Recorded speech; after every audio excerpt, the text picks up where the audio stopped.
Church, denomination and sect. Last time we finished talking about disenchantment, where religion is losing the influence that it has. And now we step into this quote from G.K. Chesterton. When people stop believing in God, they don't believe in nothing, they believe in anything.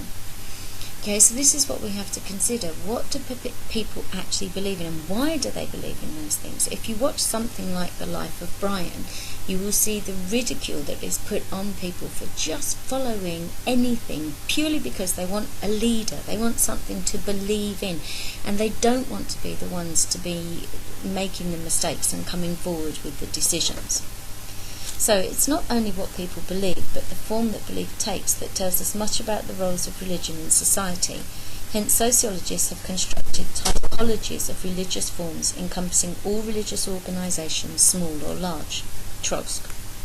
Attempts to classify different forms of religious organisation usually date from Ernst Trosk, 1931, Church-Sect Distinction. The Church is that type of organisation which is overwhelmingly conservative, which to a certain extent accepts the secular order and dominates the masses. Be very careful. That's very, very biased language when you think about a definition. At its most developed, the Church makes use of the state and the ruling class and becomes an integral part of the social order, represented particularly in the upper classes. So again, this biased definition is continuing on. Sects, however, are comparatively small groups. They aspire after personal inward reflection, and they aim at a direct personal fellowship between the members of each group. Their attitude towards the world, the status and society may be indifferent. The state and society may be indifferent, tolerant, or hostile, since they have no desire to control and incorporate these forms of social life. They mainly draw their membership from the lower classes, working upwards from below. They are mainly interested in the supernatural and a direct and personal union with God. Now what we also have to remember is that these sects can often be short-lived, and they can often result in mass suicides as well amongst the groups the people that are in there. So we're not talking huge numbers, because the whole point of a sect is that it doesn't have the unwieldy numbers that you maybe get within a large church incorporation. Now, what you have to remember is it talks here as well about the fact that the state might be indifferent towards it or even tolerant towards a sect, but some sects are very anti the state as well. And if you go back to looking at the Essene tribe, which was a sect in the time of Jesus, and people think that Jesus maybe belonged to it at one point. The whole point was that they withdrew from society because they didn't agree with what society was doing, and they lived out in the desert. Now, ultimately, the Romans went in and wiped out everybody in the Essene sect because they didn't like the fact that they were living by their own laws, doing their own things. So, sects can come into direct contrast with what society is looking at. Look at Waco and everything that went on there. And again, you will see that, sects have this very negative connotation, which is the complete opposite, really, of what Trost is saying at the beginning. Now, what you have to think about as well is he's talking about them having a belief in a supernatural form. Now again, what is to say that this supernatural form is actually God, or where it comes from? Is it maybe just voices in the head of the leader? And again, if you go back to Waco and David Koresh, the things that he talked about with his people were horrendous, and he treated people in such a bad way. But he truly believed that he was the Son of God. And therefore he needed to spread his seed amongst as many people as possible. That sounds like a very convenient excuse to me, almost. So Neibuhr. At the same time as Trosch, and also Weber, mining the same seam, was writing H. Richard Neibuhr. In 1929, he argued that sects should be best understood as split-offs from the church, unable to accept the church's compromising tendencies. Over time, however, this new sect either disappears or takes on church-like features, and the same process happens all over again. The lifespan of a sect necessarily is short-lived. Neibuhr also identified denominations, for example Methodism, as intermediate strata between church and sects, They are larger and more established than sects, but do not yet have the same wide appeal as the church. Okay, so your church is your main establishment. Okay, then coming out of there you have this strata, which is denominations, smaller groups that grow out of it because there are certain things that they don't agree with within the established church. So say, for example, the Baptist church that doesn't agree with infant baptism, so therefore breaks from the church, saying that baptism has to be for adults. Now, you have to be old enough to be able to make the decision for yourself. You're making a huge commitment, and you're saying that you believe in God, so why would you allow godparents and your parents to make that decision for you? That's why Baptists couldn't stay linked to the established church. So you have a denomination. Now, this has more credibility because it's still following the same basic tenets, but there are just ways of worshipping and ways of doing things that are slightly different to the established church.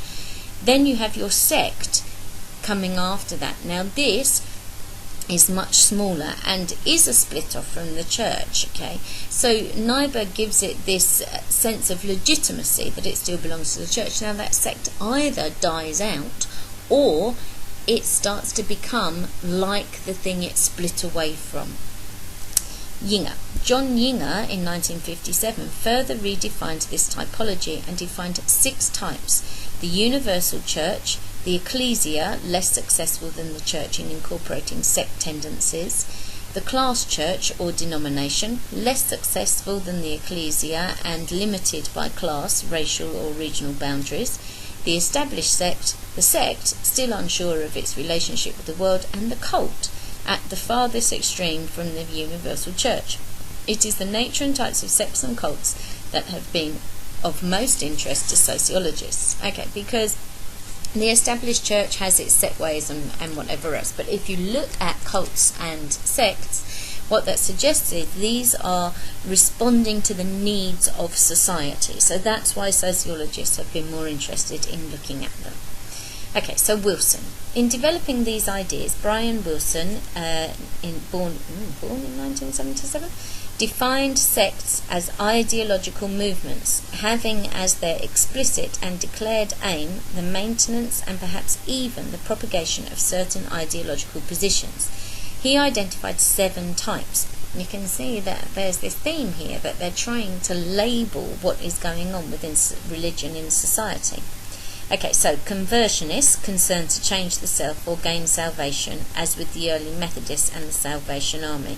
Okay, and that's changed quite a lot over time. Okay, revolutionists, trying to overthrow the world before Armageddon, as with the Jehovah's Witnesses. Okay, and you may have had them knocking on your door telling you that only 144,000 are selected to be saved, and therefore you need to join them now so that you can be saved. And of course the argument against that is, well, if I join, maybe you'll get pushed out of the 144,000, so stop recruiting me. Introversionists, who practice withdrawal from the world, such as the Quakers in the 18th century, or the Essene tribe that I talked about before, Qumran sects. Manipulationists, who are engaged in special teaching to enable members to rise above the world. Thaumaturgical, which believe that people can experience the supernatural in their lives, as with spiritualists. Reformists, attempting to change the world slowly, for example the Quakers in the 20th century. So you can see already the Quakers have jumped between 2 of these definitions. And utopian, attempting to create perfect societies on earth, as the Tolstoyans have attempted. Okay, now we've looked at many different groups and you've done your presentations on them. Okay, and you can try to see how maybe some of these groups fit into these definitions. Wilson accepts that in the nature of these organisations, that it is the nature of these organisations to undergo change, caused by both internal and external factors. Internal factors can include the recruitment of a second generation or the need to sustain revolutionary zeal. External factors concern how the sect relates to and is affected by the outside world. Okay, so let's say, for example, that a leader dies within one of these groups, then how do you continue on that zeal? Now, you might need to bring somebody else in to carry that on, or somebody else steps up to the plate. Now, if there's an argument as to who is going to be the leader after that leader dies, that can cause lots of problems. So those are your kind of internal factors. Externally, there may be things in the outside world that are going to change the way that the sect actually relates to what's going on. So, for example, let's take the Quakers, who are pacifists. When the world went through World War I, World War II, for Quakers that was very difficult, and they became conscientious objectors, and therefore this led to all kinds of hatred towards them by society, whereas previously they were this peace-loving group. Okay, so all of that can change. Manipulationists and introversionists sects only emerge at certain stages of social and cultural development, for example, as a consequence of the development of metaphysical thought, or when social institutions have developed a certain degree of autonomy from each other. They are unlikely to develop in non-Christian societies, where thaumaturgical and revolutionist sects are more characteristic, particularly in societies responding to missionary Christianity. Okay. So, what we're saying here is that certain of these groupings that Wilson has put in are particular to areas of the world as well. And Jamaican Rastafarianism is a good example of this revolutionist response, which is typical of a pre-literate society. Conversionist sects, however, are linked to the rise of individualism. Reformist sects are derived from other religious organisations, and utopian sects are limited to stages of social development in which traditional cultural values are being challenged. Okay, so Wilson not only has his different groupings, but he also then puts them into different time spans, different cultural developments, different countries, so he adds all of those types of things to them to make their different definitions more rounded. But we have to consider, are these actually good definitions for cults or for sects, as Wilson is saying? Because if all of these things are short-lived, then do these definitions actually give us a true idea of what they're like? And if what they also do is adapt, then those definitions again are going to be difficult to actually pin to them. What it's saying is that we want to put a label on things. It's not necessarily saying that they're right. Okay, so Charles Glock and Rodney Stark argue that the church-sect dichotomy ignores many of the different forms religious movements take. In generalising and extending this theory, they build at the same time on Robert Merton's view that social change arises because of an imbalance between cultural goals and the cultural means to attain them. Groups and individuals lacking these cultural means may be described as deprived.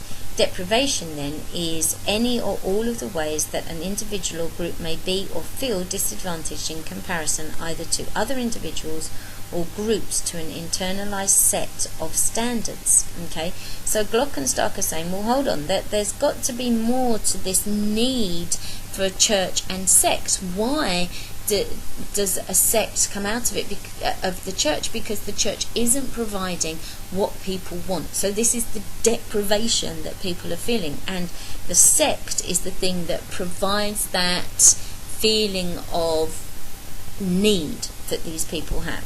So Glock and Stark identify 5 types of deprivation: economic deprivation due to income inequalities, social deprivation due to lower social status, organismic deprivation due to physical or mental deformities, ethical deprivation as the result of value conflicts, such as in the case of Luther and Wesley, early leaders of the Protestant movement, and psychic deprivation, which occurs when people find themselves without a meaningful system of values by which to interpret and organise their lives.